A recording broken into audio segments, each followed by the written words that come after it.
IAQ, Indoor Air Quality, the Danger Within. Hi, I'm Mark Warner, Director of Training with Enviro Solutions. Did you know that the average person consumes 2 pounds of food, 4 pounds of liquid, and over 30 pounds of air in a single day? And did you know that in civilized and developed countries, we spend over 90% of our time indoors? That means our exposure to pollutants outdoors is negligible compared to our potential exposure to pollutants indoors. And you've probably seen the books. In fact, there's been many books written about this topic of indoor air quality, pointing out the dangers that currently exist within our indoor air. You may recognize some of these books. Many have been on the bestseller list. Additionally, there's been some very sophisticated white papers written by professors and people that have doctorates in areas of science regarding indoor air quality. Lastly, you may have seen articles like this appearing in magazines and trade journals, and all over the internet. Well, let's define indoor air quality, IAQ. IAQ is defined as the environmental characteristics inside buildings that may affect human health, comfort, or work performance. And this was brought to us by the Indoor Air Quality Scientific Findings Resource Bank, the IAQ SFRB. Some primary factors that influence IAQ include indoor air temperature and humidity, the ventilation rate, and the concentrations of pollutants, including volatile organic compounds, or VOCs, that are emitted from products used indoors, as well as various types of outdoor pollutants that enter the building with the outdoor air. And let's take a look at the indoor air quality, or IAQ, statistics. 30% of the buildings worldwide suffer from IAQ problems. That's from the World Health Organization, WHO. The lost productivity due to IAQ problems is 18% per year. That's from the Building Owners and Managers Association, BOMA. And $60 billion of lost productivity and hundreds of billions of dollars when associated healthcare costs are included. And that's right from the US EPA. Poor IAQ can cause eye, nose, or throat irritations, skin irritations, fatigue, headaches, nausea, sinus problems, coughing or wheezing, even trouble concentrating. Other illnesses, including cancers, infections, and other serious health effects, can also occur. Poor indoor air quality can have lots of impacts. It can cause increased absenteeism, lower morale, and decreased worker productivity. Some of the airborne contaminants that we worry about are radon gas, paint odors, mold, construction dust and asbestos, smokestack emissions, allergens, and irritants such as perfumes.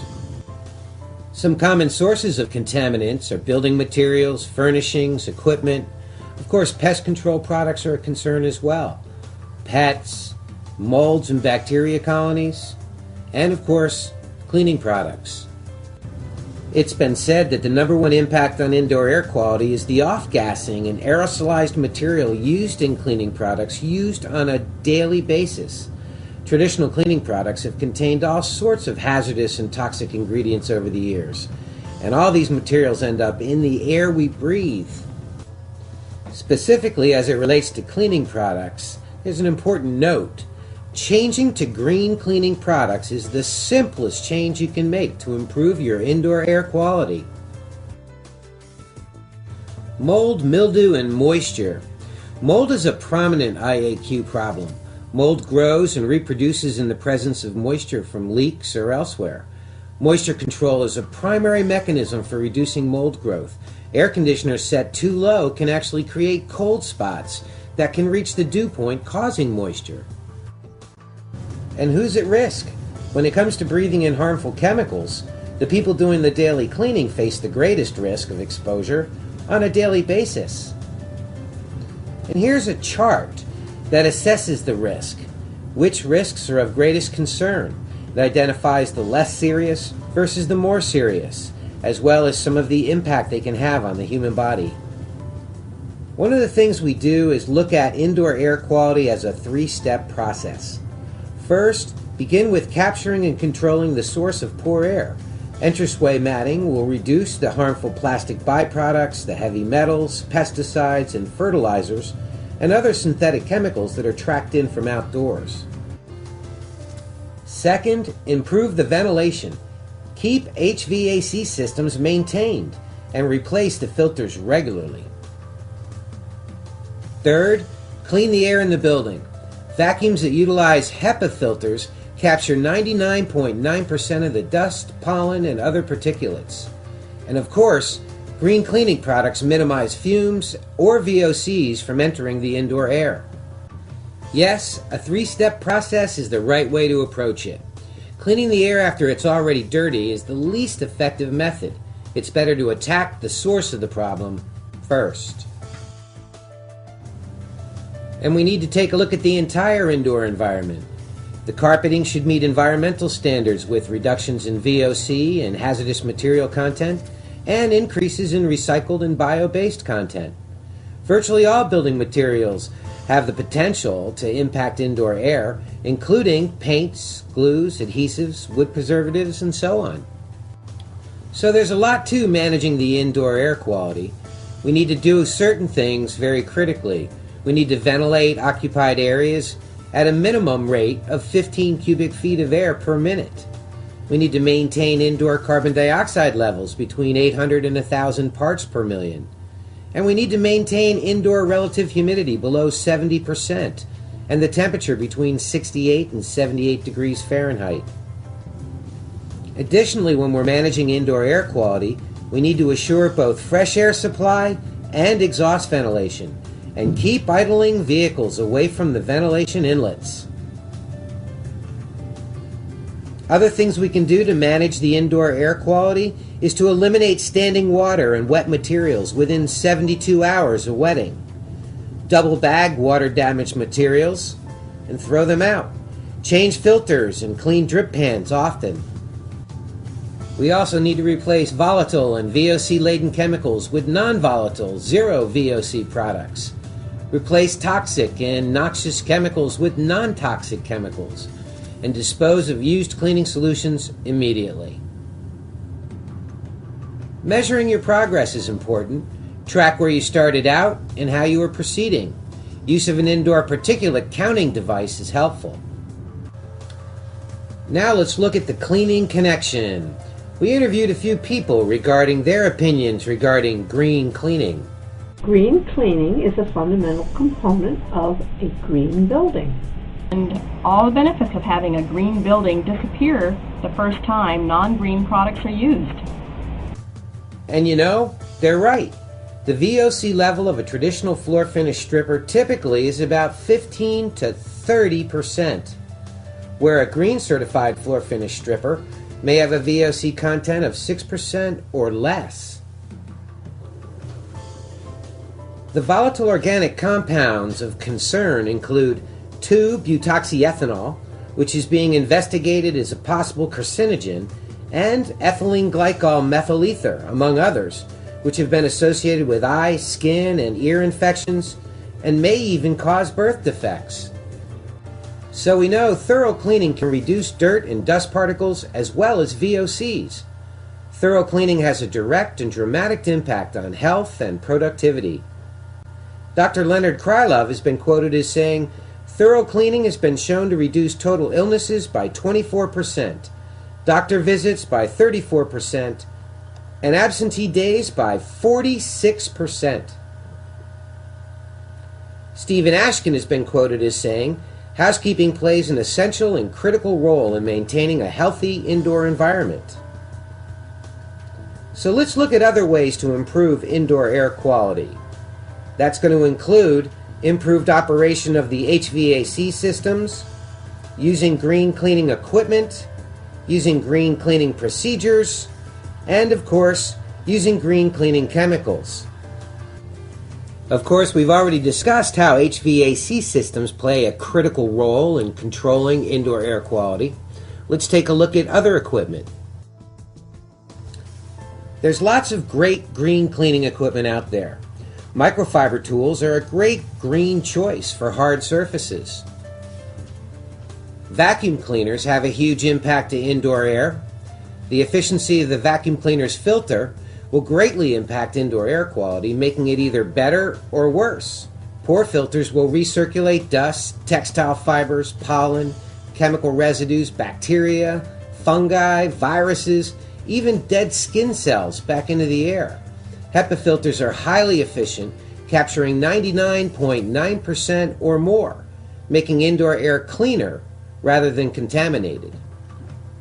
And then we can look at using green cleaning chemicals. Always use products that have a flash point above 150 degrees Fahrenheit and products that have a total VOC of less than 7% after dilution. Much of this information can be found on the product's label or its material safety data sheet. And question the use of any product that doesn't provide full ingredient disclosure information. And then, of course, we need to be using green cleaning procedures. Use cold water, since warm water can cause vapors or fumes to rise and enter the indoor air environment. Proper training is essential. When it comes to green cleaning, use the 5 R's for your cleaning chemical selection. Reevaluate. Is the procedure necessary? Reduce. Can the quantity, toxicity, or packaging material be reduced? Reuse. Are the products durable, repairable, reusable, or returnable? Recycle. Can the product or packaging be recycled? Renew. Are the products derived from renewable resources? These are the questions that you need to ask. Studies have shown a 4 to 16% increase in performance when indoor air pollutant sources were removed. Large paybacks can be expected from making changes. Some studies show that the financial benefits exceed the cost by 10 times, which is a great return on investment.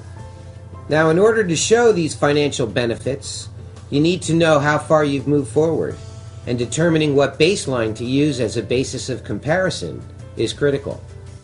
The EPA conducted the BASE study to collect extensive indoor air quality data from public and commercial office buildings. Prior to this study, there was very little baseline IAQ information about typical buildings. This data is commonly used as the baseline of comparison today. The EPA and the National Institute for Occupational Safety and Health, NIOSH, have developed a guide that provides practical suggestions on preventing, identifying, and resolving indoor air quality problems in public or commercial buildings. It includes factors affecting IAQ, as well as investigative and assessment strategies, and it includes a 100-item checklist. Released in 1995, IAQ Tools for Schools is a nationwide initiative to help school officials assess, resolve, and prevent IAQ problems. It includes an IAQ Tools for Schools kit with a CD, chart, and checklists. Another program released is the Healthy Seat program. It's a computer program that includes all of the assessment standards, 400 regulatory and voluntary standards. It also offers a starter program that contains the top 90 assessment standards. It's a very good way to get started. And last, but certainly not least, we need to talk about the building service providers. The building service providers need to be aware of the entire building envelope, as well as the goals and desires of the client. The building service provider's role has become more and more vital in keeping the indoor environment safe and environmentally healthy. Thank you for watching this program today. You know, indoor air quality is a critical issue, and we all have to do everything we can to take care of the air inside the buildings that we occupy. This program was brought to you by Enviro Solutions, the maker of proven green cleaning products. And they brought it to you because it's all about human health and safety, especially our own. Thanks for watching.